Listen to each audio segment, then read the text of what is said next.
Hi folks, welcome back to the cabin at Frog Hollow.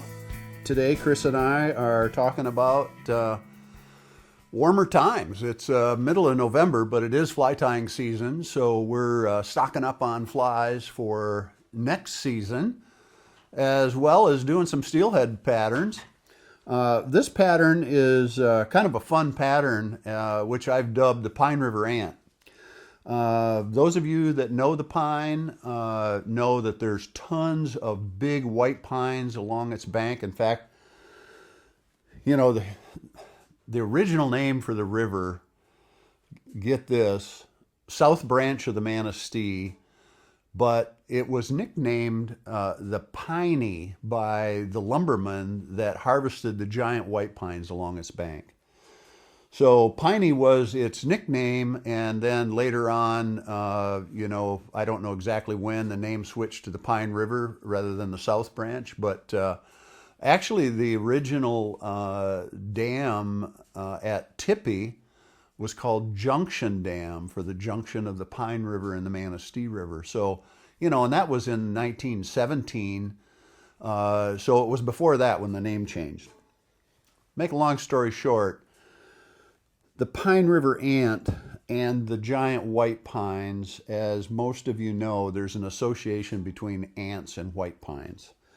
And particularly the big ants, like the big blacks, for example. Maybe not quite this big. We're tying this big for illustrative purposes, but I would not be afraid to use this size ant, splatting it on some of those undercuts under some of those big white pine trees. Very effective pattern. This is 100% rubber with the exception of the wing. Now the wing is a synthetic fiber as well, so nothing here absorbs water. And with some of that fast water and the fast runs and the pocket water that you fish on the pine, not that a drowned ant is not good, but you want to be able to see it. So that's why I come up with this version.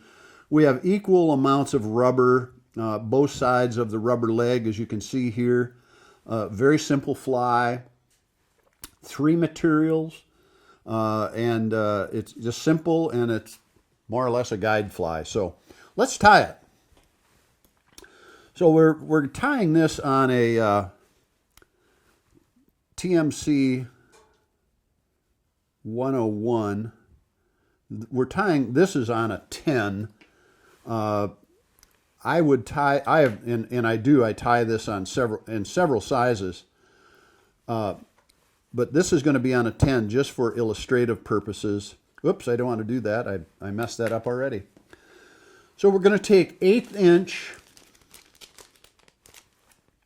black foam, and this is closed cell foam, and we're going to cut a strip about, I'm going to say, 3/16 of an inch wide. Now you can pre-cut these if you're going to tie a lot of them. Next, we're going to punch a hole in this foam with a bodkin. Just make a nice hole there so this can slide over the eye of the fly without tearing the foam. Okay, now we're ready to start tying. So let's dress the hook.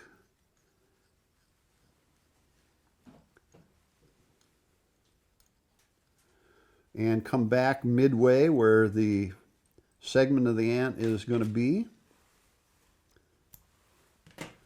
Notice the bottom part of this foam is longer than the top. This is going to come up through the eye of the hook and back over, so it has to be a little bit longer.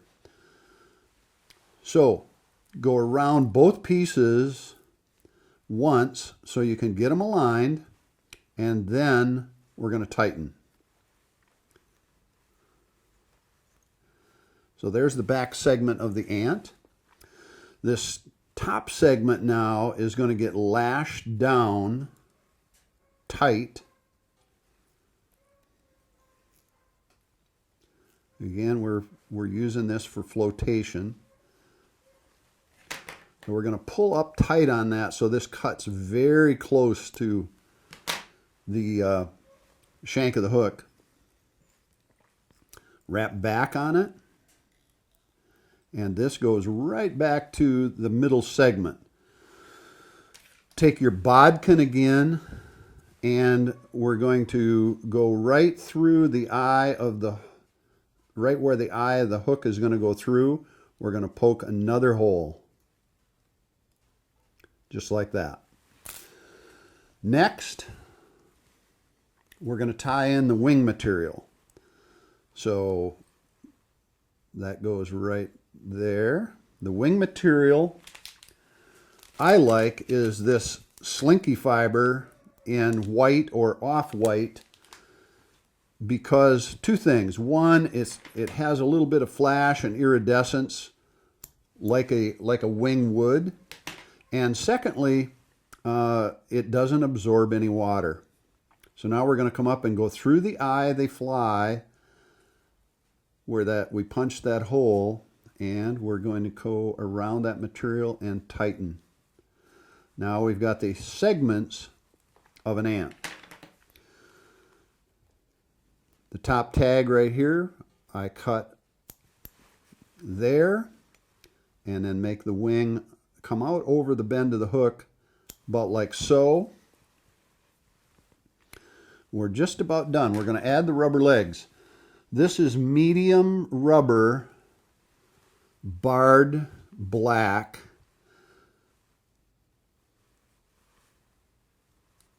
Couple wraps,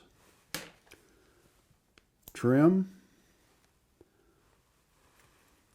couple wraps, snip. Now to make these legs even, just turn the fly upside down, grab all 4 legs, hold them up, trim them all together, and you've got perfectly symmetric legs on both sides of the fly. Now we're going to whip finish. I like to whip finish this upside down. I'm using a long reach bodkin so I can go around those rubber legs, just like that, 4 or 5 times. The thread now is snelled underneath at the segmented ant joint juncture. And that's what it looks like on the bottom. And there's a view from the top. This thing floats like a cork. It's very durable, very simple to tie. Killer pattern.